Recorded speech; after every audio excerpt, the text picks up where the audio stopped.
Thank you, ladies and gentlemen. Thank you. Thank you, ladies and gentlemen. His Excellency, for the invitation. I'm privileged to be speaking in front of such a distinguished audience here today in Davos. I mean, just looking into the past few weeks of travel, and I'm sure you'll be more interested in talking about the plummeting oil prices rather than anything else. However, I will cover that in the second session, rest assured, because you'll be more interested in listening to Mr. Osborne and Ms. Lagarde in that respect. However, I'm aware of the time constraint and the slot that I've been so gratefully given. I've been honoured with this opportunity, and I would like to start off with talking about a more metaphysical and philosophical approach to banking and the financial world, given the circumstances that we are in today. And this is not a new concept. It's been going on for many decades, but I think we've sort of moved away from it in recent years, and I'd like to bring your attention back towards it. If you think about it, everything that is seen on the surface of life has its origin in the invisible. This abstract, unmanifest, invisible side of life is the home of pure creative intelligence. And if as managers or bankers we can live this level of reality and function from this level, we will lead lives of complete fulfillment. How many of us can actually say that we're fulfilled on a daily basis?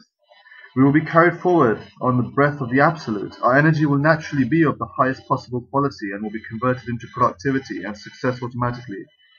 These are the material consequences of enlightened management. The moral consequences are the restoration and enhancement of each individual's dignity and self-respect.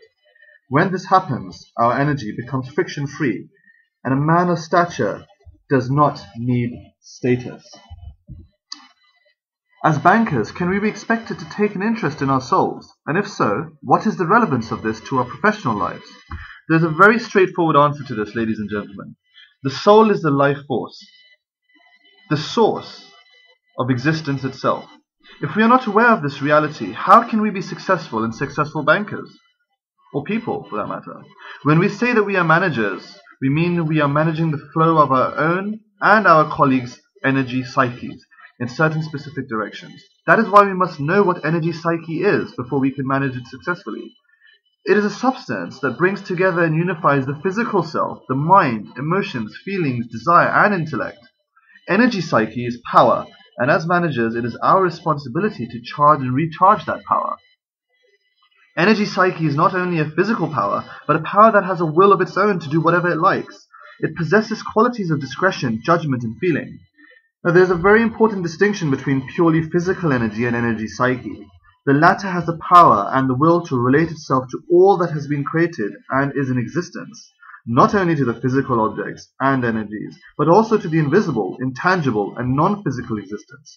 Energy psyche is an enabling power in our energy. So too are the feelings, love, and emotions that are directed at anyone or any object. This energy psyche is all-enabling and all-integrating. It is power, not the power that is used for satisfying an ego, like we see on a daily basis at work, but power as a medium of life, as pure energy. And energy is synonymous with change. The phenomenon of change is the movement of a state of existence into a state of no existence, and back again into a state of existence. I see some confused faces. There could not be change, which is the process of life itself, if a state of existence did not move into a state of non-existence. A human being is made up of millions of cells. Now within each cell there are smaller units, and within these smaller units there are still smaller units, and each cell or unit is constantly evolving or changing, that is to say, passing from a state of existence into a state of non-existence. The soul is the energy created by this process, and it is the power created by the continual integration and disintegration of cells and small units within each cell. Now, how do we relate this into the power of banking and the power of finance that we're talking about today? It's all about energy. Energy, which is the essence of action, that can demonstrate itself through two channels, the visible and the invisible. This phrase can also mean that energy can demonstrate itself through thought and through feelings. And energy, therefore, can be at work in both a visible and an invisible sense.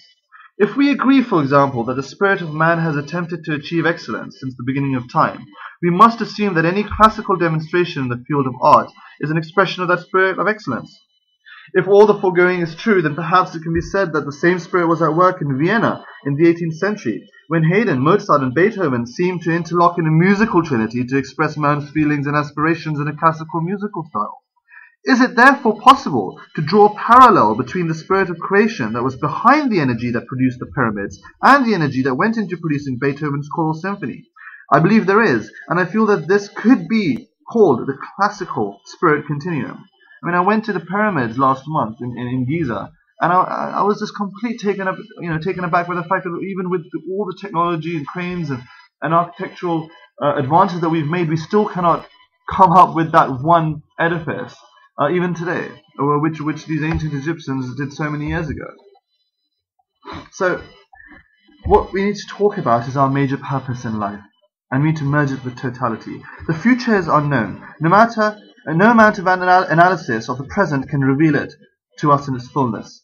The only possible way to plan for the future is to merge with the flow of events, to be one with the process of evolution, to become a part of and interfused with the cosmic wisdom, to keep ourselves flexible at all times, and to remain alert to the possibilities that come in the process of change. And none of this happens without one thing: humility.